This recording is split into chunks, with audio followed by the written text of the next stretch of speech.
बिंदु में ही बसा जा रहा हूँ। एक बिंदु में ही बसा जा रहा हूँ।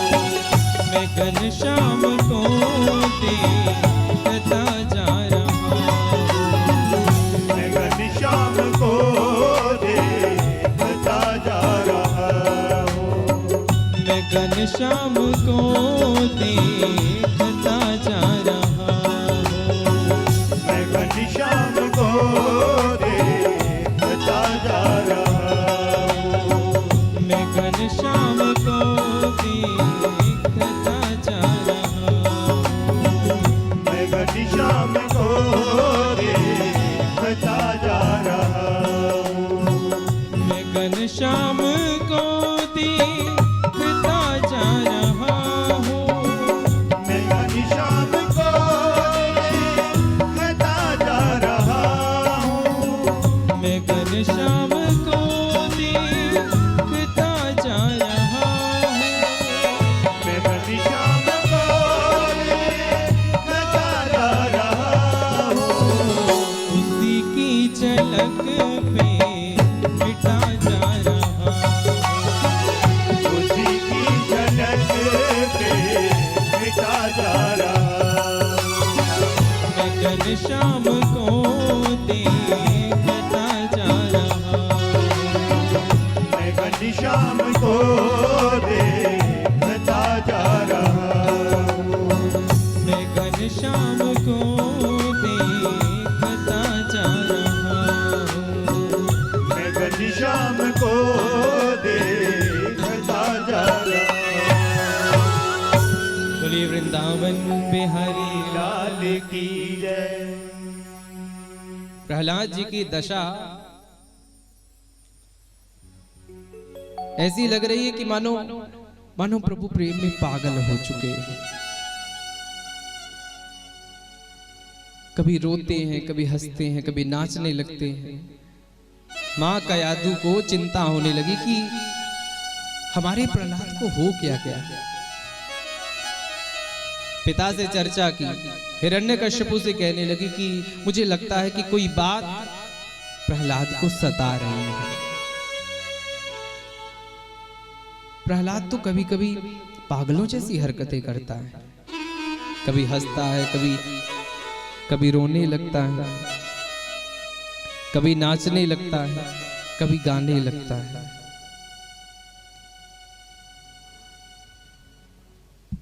देखो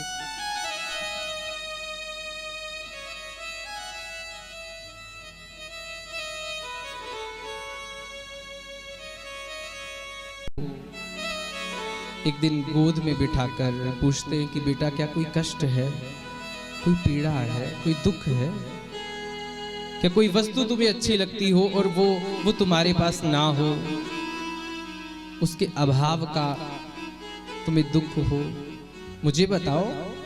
संसार की ऐसी कोई वस्तु नहीं जो मैं अपने बेटे को नहीं दे सकता। अगर कोई कष्ट है तो मुझे बताओ।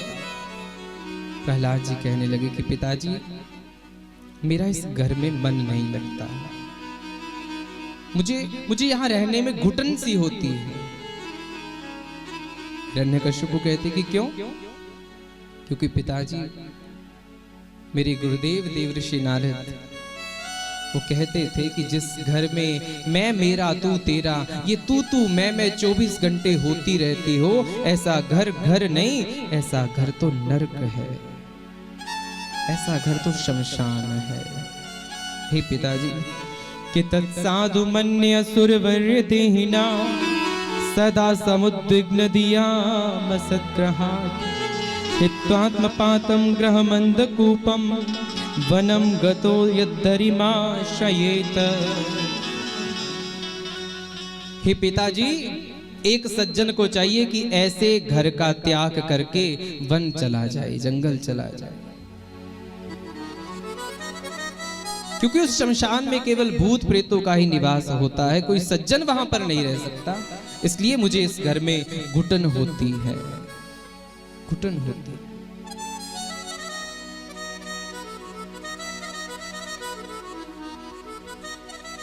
पिताजी यहाँ कोई पूजा नहीं करता, यहाँ कोई नाम सुमिरन नहीं करता, यहाँ कोई ठाकुर जी की आरती नहीं करता, भगवान का नाम नहीं लेता। हिरण्यकशिपु कहने लगा कौन है भगवान? अरे पिताजी आपको नहीं पता भगवान कौन?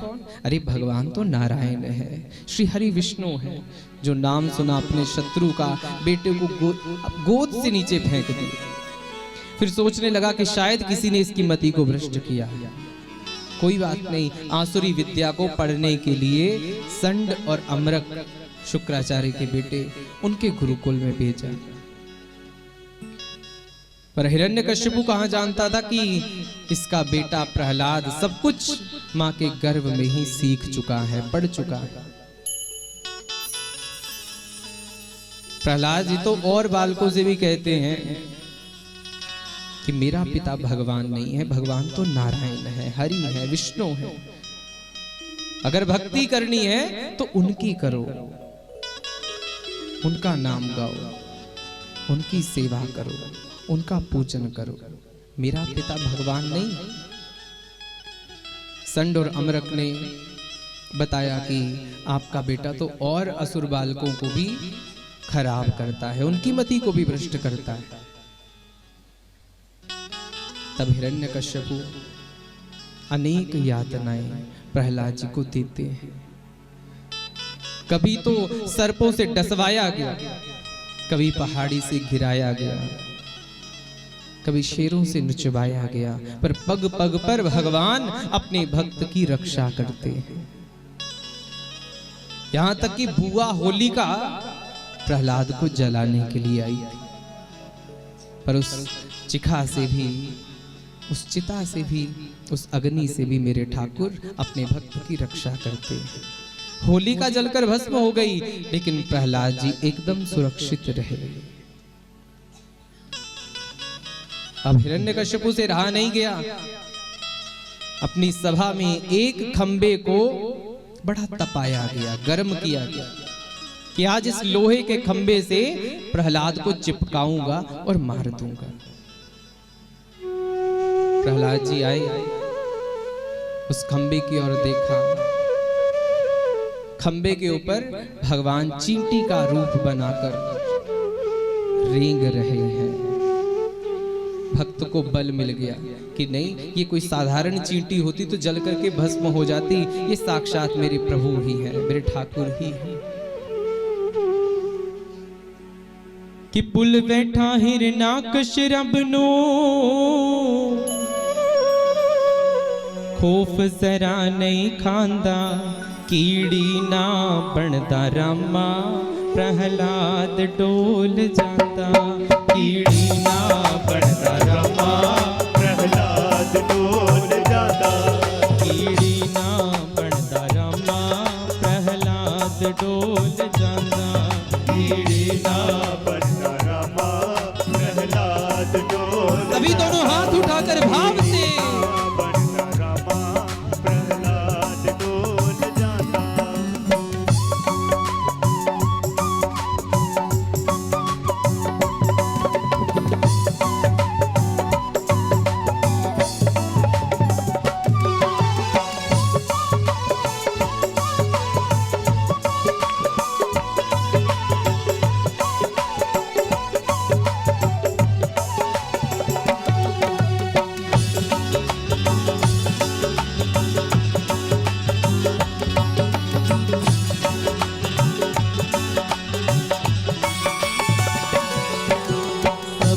गांधी दुनिया मेरा पर पुत्र ना हारे। सब यश गांधी दुनिया मेरा पर पुत्र ना हारे।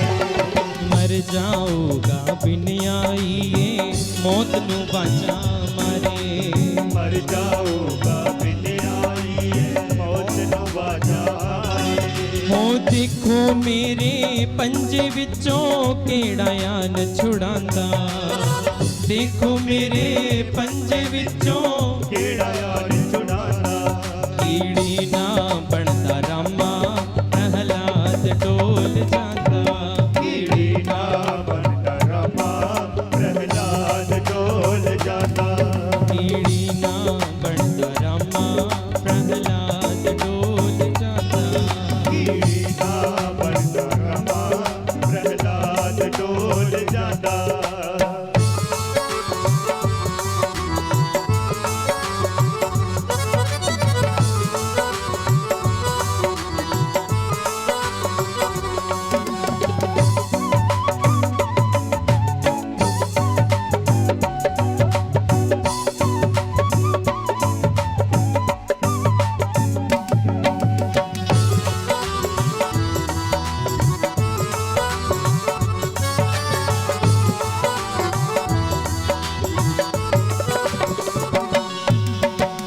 पापी राजे पुत्र तेवी जरा तरस ना आया।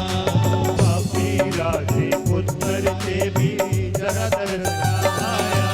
ओ चित्ता सुट पहाड़ों अगे शेरा देवी पाया। चित्ता सुट पहाड़ों अगे शेरा देवी पाया। ओ लखा दुखड़े चले फिर भी रब दा शुक्र मनाउंदा। लखा दुखड़े चले फिर भी रब दा शुक्र मनाता।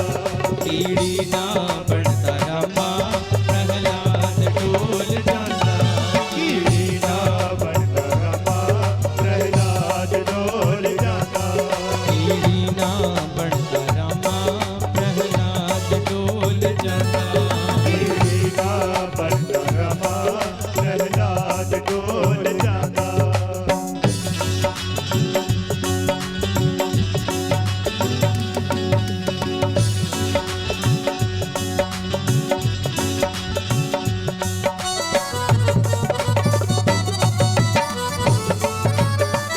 बोलिए नरसिंह भगवान की।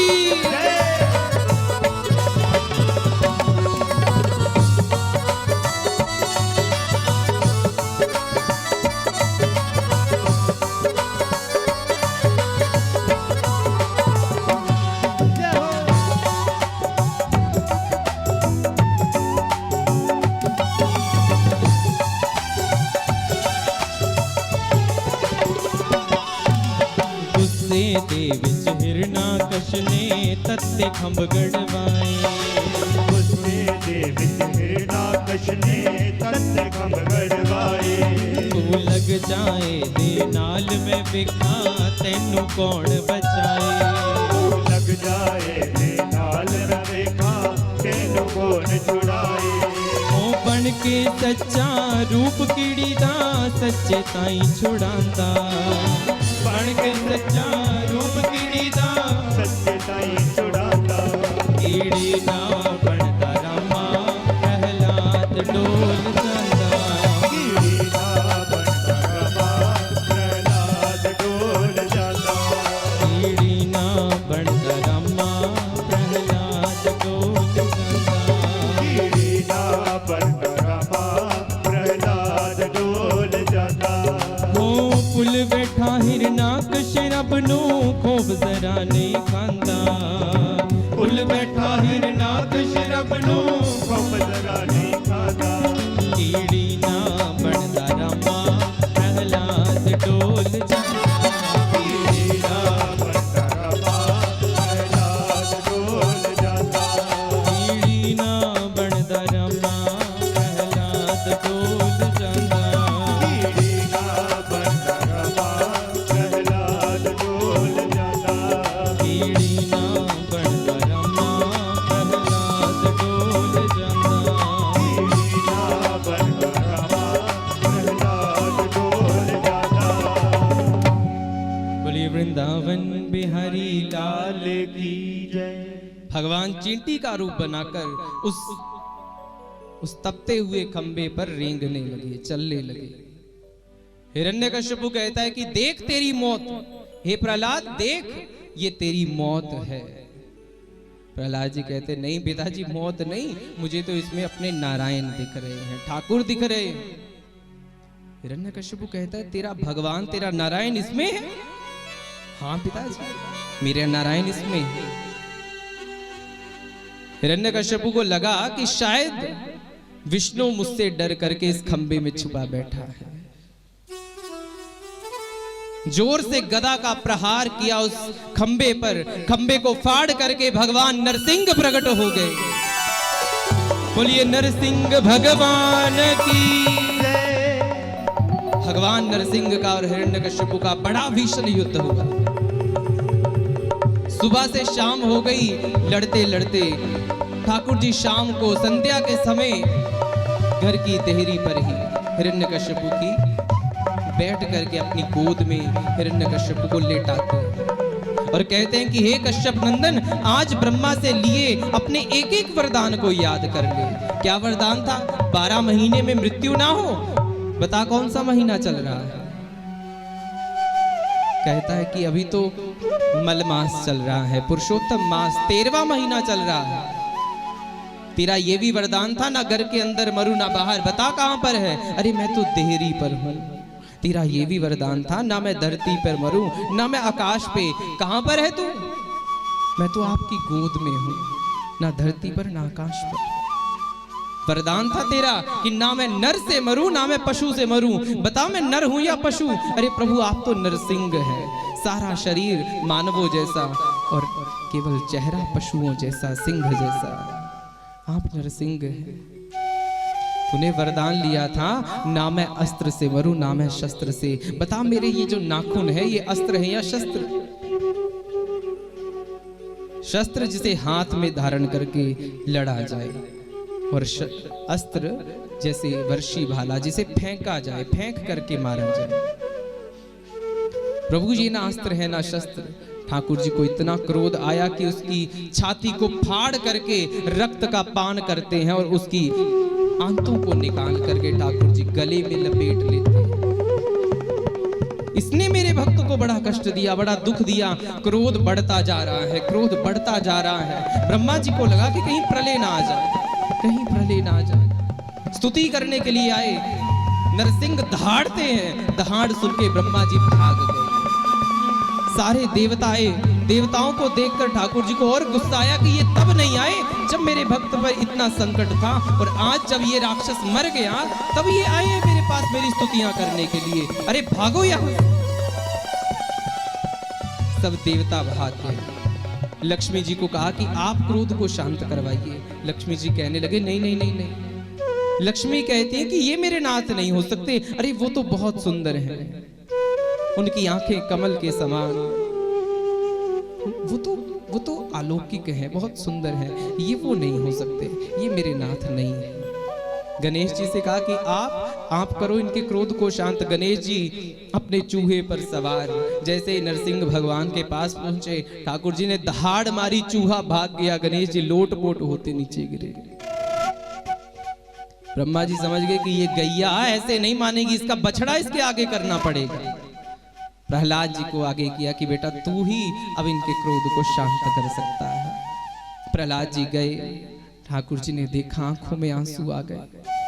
प्रहलाद को पकड़ करके अपनी गोद में बिठाया है और जिह्वा से चाट रहे हैं, और आज मानो प्रहलाद के लिए मैया और गैया दोनों बन गए। क्योंकि माँ अपने बच्चे को गोद में बिठाती है लेकिन चाटती नहीं, और गैया अपने बछड़े को चाटती है लेकिन गोद में बिठा नहीं सकती। पर प्रहलाद के लिए भगवान मैया और गैया दोनों बन गए। गोद में भी बिठाया है और जीवा से चाट भी रहे हैं, चाट भी रहे। आंखों में आंसू है। ठाकुर जी कहते हैं कि भक्त हे प्रहलाद, मुझसे बहुत बड़ी भूल हुई कि बोले प्रभु प्यारे प्रिय कोमल तुम्हारे अंग, असुर ने मारो मम नाम एक गाने में, गिरते गिराए पुनि जल में डुबाए, हाँ हाँ अग्नि में जलाए, कसर राखी ना सताने में। ये से लगाए प्रभु कहते फिर बार बार, करुणा स्वरूप रहे करुणा दिखाने में, मंजुल मुखार मुख चूम चूम कहे प्रभु, क्षमा करो भक्त मोहे देर हुई आने में, क्षमा करो भक्त मोहे देर हुई आने में। अरे प्रहलाद, मैंने आने में बहुत समय लगा दिया, बहुत देर लगा दी। इस दुष्ट ने बड़ा कष्ट दिया तुझे। तू चाहता तो मेरा नाम गाना छोड़ सकता था। उसी समय, उसी वक्त, उसी पल तेरा पिता तुझे अपनी गद्दी दे देता, पर तूने नाम गाना नहीं छोड़ा, नाम गाना नहीं छोड़ा। प्रहलाद जी कहते हैं कि प्रभु मैं आपका प्रेमी हूं, मैं कोई लोभी नहीं, लालची नहीं कि किसी वस्तु का लोभ मिल जाए, लालच मिल जाए तो मैं आपका नाम गाना छोड़ दूं। मैं आपका भक्त हूं, आपका प्रेमी हूं, सच्चा प्रेम मैं आपसे करता हूं। ठाकुर जी कहते कि मुझसे वरदान मांग। प्रहलाद जी कहने लगे कि प्रभु वरदान क्यों? अरे तूने मेरा इतना नाम गाया है, मुझसे वरदान ले ले। प्रहलाद जी कहने लगे कि प्रभु कि यदि राशीस में कामान वरासत्वं वरदर्शव कामा नाम हृदय संरोहम भवतस्तु वरने परम। हे नाथ, अगर आपसे वरदान ले लूंगा ना तो लोग मुझे आपका प्रेमी नहीं कहेंगे, लोग तो व्यापारी कहेंगे, क्योंकि व्यापारियों का काम है कि वो एक हाथ से सामान बेचते हैं, दूसरे हाथ से पैसे लेते हैं। मैंने आपका नाम इसलिए नहीं गाया, इसलिए आपके नाम का सुमिरन नहीं किया ताकि मुझे वरदान मिल जाए बदले में। मैंने कहा ना कि मैं आपका प्रेमी, मुझे कोई वरदान नहीं चाहिए। और फिर भी कहते हैं ठाकुर जी कि तू कुछ तो मांग। जब बहुत कहा तो प्रहलाद जी कहने लगे कि प्रभु फिर मुझे अपने लिए तो कुछ नहीं चाहिए, पर मेरे पिता चाहे जैसे भी थे पर थे तो मेरे पिता ना, इन्हें अपने चरणों में स्थान देना प्रभु, इन्हें नरक मत भेजना। ठाकुर जी कहते हैं कि प्रहलाद, अरे जिस पिता ने इतनी यातनाएं तुझे दी, ऐसे पिता के लिए भी तेरे मन में दया है। प्रहलाद तू एक अपने पिता की बात करता है, अरे जिस कुल में तू जैसा मेरा भक्त जन्म लेता है ना, ऐसे भक्त के तो 21 कुल में तार देता हूं। 7 माता के, 7 पिता के और 7 जहां वो ब्याह करता है, शादी करता है, ऐसे भक्त के 21 कुल में तार देता। तू केवल पिता की बात कर रहा है। जा तुझे ये वरदान देता कि प्रहलाद, भले ही तूने असुर कुल में जन्म लिया हो, लेकिन अब से तेरे वंश में मैं किसी का वध नहीं करूंगा, चाहे कोई कितना भी बड़ा उदंड क्यों ना हो, कोई कितना ही बड़ा दुष्ट क्यों ना हो। आगे मनवंतरों की कथा आती है। सुखदेव कहते हैं कि हे परीक्षित, 14 मनवंतर है। एक मनवंतर में 71 चतुर्युगी का समय होता है। एक चतुर्युगी में 4 युग होते हैं, सतयुग, त्रेता युग, द्वापर युग और कलयुग। सतयुग की आयु 17,28,000 वर्ष की, त्रेता युग की आयु 12,96,000 वर्ष की, और इस हिसाब से ब्रह्मा जी 100 वर्ष तक जीवित रहते हैं। मनवंतरों की कथा में तामस मनवंतर के अंतर्गत गजेंद्र मोक्ष की कथा आई। गजेंद्र नाम का हाथी, जिसमें 10,000 हाथियों का बल था और उस बल का अभिमान भी। सरोवर में जल पीने के लिए गया, मगर ने पैर पकड़ लिया। वो हाथी कहता है कि अरे ओ मगर, तू जानता नहीं कि इस वन का, इस जंगल का मैं राजा हूं। मगर कहता है कि महाराज, होंगे आप जंगल के राजा, पर इस सरोवर का राजा तो मैं हूं, और आज आप मेरा भोजन हो। मगर अंदर ले जाने का प्रयास करता है। वो गजेंद्र बाहर आने का प्रयास करता है। अनेक वर्षों तक ये युद्ध चला है। जब शक्ति सामर्थ्य खत्म होने लगा तो ये गजेंद्र भगवान को याद करता है, पुकारता है। पहले तो सगे संबंधियों को पुकारा, लेकिन कोई आगे नहीं आया, क्योंकि सुख की घड़ी में तो सब साथ देते हैं, दुख की घड़ी में कोई साथ नहीं देता। जब तक तुम्हारे पास 4 पैसे थे तब तक तो सब अपने थे, आज पैसे नहीं तो कोई अपना भी नहीं। इस मुश्किल घड़ी में, संकट की घड़ी में सबने साथ छोड़ दिया, और जब सबने साथ छोड़ा तब परमात्मा की याद आई। सूंड बाहर रह गई बस, और उस सूंड में कमल का पुष्प लिया और ठाकुर जी को याद किया कि प्रभु मेरी रक्षा करो। भगवान नारायण हरि अवतार लेकर उस गजेंद्र की रक्षा करने के लिए आ गया। ठाकुर जी ने उस मगर को मारा और उस गजेंद्र का उद्धार किया। गजेंद्र स्तुति करता है कि ओम नमो भगवते तस्मै यत्ते तच्चिदात्मकं पुरुषाय आदिवीयाय परेशाय विधीमहि। ठाकुर जी की स्तुति करता है। आगे मनवंतरों की ही कथा में चाक्षुष मनवंतर की कथा आई जिसमें सागर मंथन आया है। देवराज इंद्र से दुर्वासा ऋषि का अपमान हुआ। प्रभु की दी हुई प्रसादी माला का अपमान किया इंद्र ने। श्राप मिला कि जा तो श्रीहीन हो जा। सागर मंथन देवताओं और असुरों के मिलन से हुआ और इस सागर मंथन में सबसे पहले निकला है विष, सबसे पहले निकला है जहर, जो शायद सारे संसार को जलाकर भस्म कर देता। लेकिन सब देवता मिलकर के बाबा भोलेनाथ की शरण में गए कि देव देव महादेव भूतात्मन भूत भावना त्राहि नः शरणापन्नास त्रैलोक्य दहना दिशा। हे देव, हे महादेव, हमारी रक्षा करो, हमारी रक्षा करो। इस विष से आप ही हैं जो इस संसार को बचा सकते हैं, इस ब्रह्मांड को बचा सकते हैं। बाबा भोलेनाथ कि ततः करतलीकृत्य व्यापी हालाहलं विषम अभक्षयन् महादेवः कृपया भूत भावना। बाबा भोलेनाथ करतली में विष को धारण करके उस विष का पान करने लगे। जैसे ही कंठ में पहुंचा बाबा सोचने लगे अरे मेरे हृदय में तो मेरे राम है, कहीं ये विष मेरे राम को क्षति ना पहुंचाए। कंठ में ही विष को जगा दी थी। बाबा का कंठ नीला पड़ गया और बाबा का नाम हुआ नीलकंठ। बोलिए नीलकंठ महादेव की। सागर मंथन आगे बढ़ा। उच्चश्रवा घोड़ा निकला, बलि ने रखा।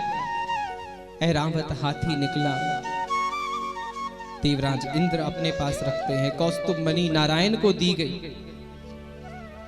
और अंत में लक्ष्मी निकली। लक्ष्मी के बाद अमृत, जिस अमृत को ठाकुर जी स्वयं धन्वंतरी रूप लेकर प्रकट हुए। देवताओं और असुरों में युद्ध होने लगा, लड़ाई होने लगी कि मैं पीऊंगा, मैं पीऊंगा, मैं पीऊंगा। तब भगवान मोहिनी रूप लेकर सभी को मोहित करते हैं। अमृत का पान देवताओं को करवाते हैं और विष का पान और मदिरा का पान असुरों को करवाया। देवासुर संग्राम हुआ, दैत्यराज बलि मारे गए, पर शुक्राचार्य संजीवनी विद्या जानते थे। इस विद्या के माध्यम से दैत्यराज बलि को जीवित किया गया। शुक्राचार्य कहते हैं कि बलि कोई बात नहीं कि तुम्हें अमृत नहीं मिला, स्वर्ग नहीं मिला, अभी भी एक माध्यम है जिससे दोबारा त्रिलोकी को तू प्राप्त कर सकता है। क्या माध्यम है? बलि अगर तू ब्राह्मणों की सेवा करे तो सब कुछ तेरे पास दोबारा आ जाएगा। तू त्रिलोकी का नाथ बन जाएगा, त्रिलोकी का राजा बन जाएगा। दैत्यराज बलि ब्राह्मणों की खूब सेवा करने लगे। ब्राह्मणों पर श्रद्धा हो गई, विश्वास हो गया, स्वर्ग को जीत लिया। अमृत पिए हुए देवताओं को भी मार मार कर, पीट पीट कर स्वर्ग से बाहर किया गया।